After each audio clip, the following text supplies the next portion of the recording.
Bonjour à tous, j'espère que vous allez bien. On se retrouve aujourd'hui pour la recette des îles flottantes.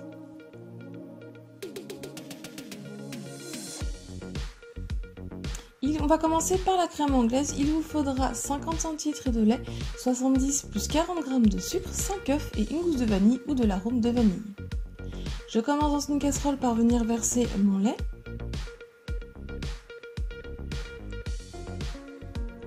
Ensuite, je viens avec un couteau aplatir ma gousse de vanille, la fendre en deux et avec la lame de couteau récupérer les graines que je viens mettre dans le lait de ma casserole. Et j'y mets aussi la gousse dedans. Je viens mettre sur feu fort et je vais porter le mélange à ébullition.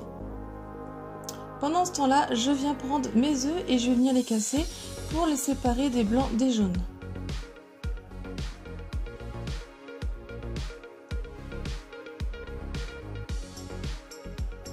Je mets mon plat de blanc de côté et je prends celui de jaune d'œuf.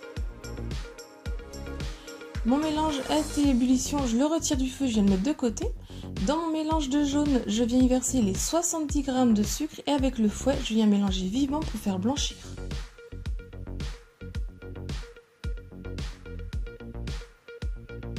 Ensuite, je retire la gousse de vanille de ma casserole et je viens verser une petite quantité de lait qui est encore chaud et je viens mélanger rapidement avec le fouet. Ensuite, je viens verser le lait en 2 fois dans mon mélange, toujours en mélangeant bien avec le fouet.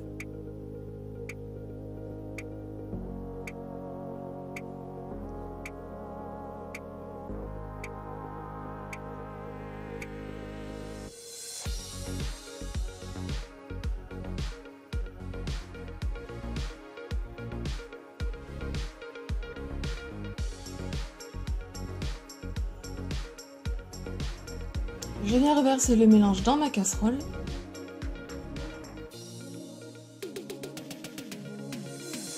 Je viens poser la casserole sur le feu, je mets à feu moyen et avec une spatule, je viens mélanger sans cesse jusqu'à ce que la crème commence un petit peu à épaissir. Aussi, le dessus de la mousse va s'enlever.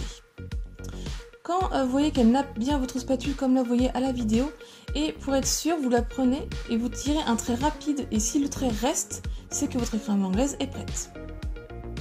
Je viens ensuite verser ma crème anglaise dans un plat et je vais la mettre au frais. Ensuite, je viens prendre mon plat de blanc d'œuf et je vais venir le monter en blanc bien ferme. Donc au début, je vais le rendre mousseux. Une fois qu'il est bien mousseux, je viens verser mes 40 g de sucre en poudre. Et là, je continue de mélanger à pleine vitesse pour qu'il soit bien ferme.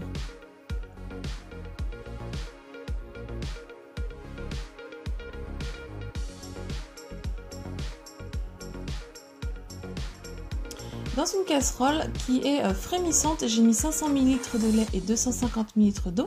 Je suis venue prendre mes blancs avec 2 cuillères à soupe, je suis venue former des quenelles. Et je suis venue les mettre 2 minutes d'une face à cuire. Ensuite, je les retourne délicatement et je les refais cuire 2 minutes. Donc une fois que nos œufs pochés sont bien cuits, on vient prendre délicatement, on égoutte un petit peu le lait qui est en dessous de la cuillère à soupe et on vient les poser sur de l'essuie-tout et au bout d'une dizaine de minutes, on va les retourner pour mettre l'autre face aussi avec l'essuie-tout. Et on le laisse de côté refroidir. On va passer au caramel, donc dans une casserole à fond épais si possible, je viens mettre 150 g de sucre et 5 centilitres d'eau et j'y mets ma demi-cuillère à soupe de jus de citron.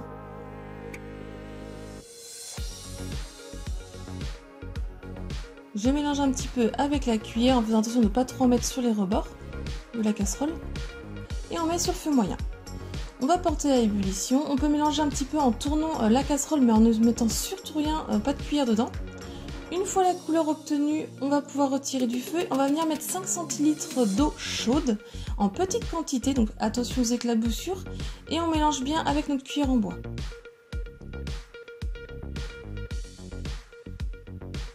Et on vient mettre petit à petit notre eau chaude. Toujours en mélangeant bien et en faisant attention aux éclaboussures. Une fois qu'on a tout mis, on mélange encore un petit peu. Et ensuite, on va pouvoir venir verser notre caramel donc qui va être liquide et qui va le rester dans un petit récipient. On le laisse refroidir à température ambiante et ensuite on va le laisser complètement bien refroidir en le mettant au frigo.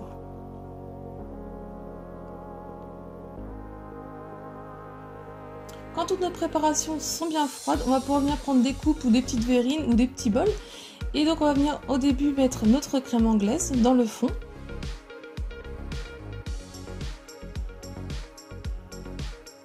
Ensuite on prend nos œufs pochés qu'on vient poser sur le dessus.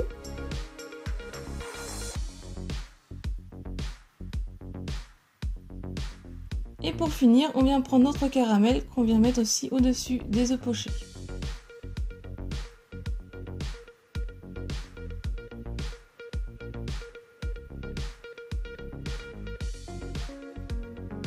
Et votre huile flottante est prête. La recette est terminée, j'espère qu'elle vous a plu. Si c'est le cas, mettez un j'aime, partagez-la un maximum autour de vous. Laissez-moi un petit commentaire pour me dire ce que vous en avez pensé. Si ce n'est pas encore fait, pensez à vous abonner à ma chaîne. Venez aussi me rejoindre sur mes réseaux sociaux. Si vous voulez d'autres recettes, je vous laisse cliquer sur le côté. Et moi, je vous dis à très vite. Bye!